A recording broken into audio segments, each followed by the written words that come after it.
ಈಗ ಅವರು ನನಗೆ ಸಿನಿಮಾ ಮಾಡೋಕ್ಕೆ ತೊಗೊಂಡಿರೋ ಸಂಭಾವನೆನ ಅಕಸ್ಮಾತ್ ಶೂಟಿಂಗ್ ಲೆಕ್ಕದಲ್ಲಿ ನಾನು ಒಂದು ನಿಮಿಷ ಹೇಳ್ಬಿಡ್ತೀನಿ, ಕ್ಲಾರಿಫಿಕೇಷನ್ ಇದು ಆಯಿತಾ.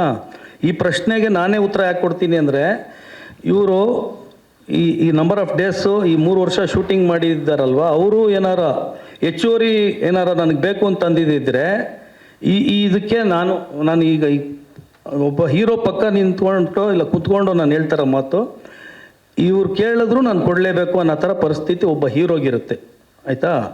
ಬಟ್ ಅವ್ರು ಇಲ್ಲಿವರೆಗೂ ನನ್ನ ಜೊತೆಗೆ ನಿಂತ್ಕೊಂಡು ಅವ್ರಿಗೆ ಈಗ ಈ ಕ್ಷಣದಲ್ಲೂ ಈ ಮಿನಿಟಲ್ಲೂ ಈ ಸಿನಿಮಾಗೆ ಅವರೇ ನಾನು ಬಂಡವಾಳ ಹಾಕಿರ್ಬೋದು ಇನ್ನೊಂದೇನು, ಬಟ್ ಅವ್ರ ಶ್ರಮ ಅವರು ಮಾಡಿರೋ ಡೆಡಿಕೇಶನ್ ಮುಂದೆ ಅದಕ್ಕೆ ದುಡ್ಡು ಕಟ್ಟಕ್ಕೆ ಆಗೋದೇ ಇಲ್ಲ.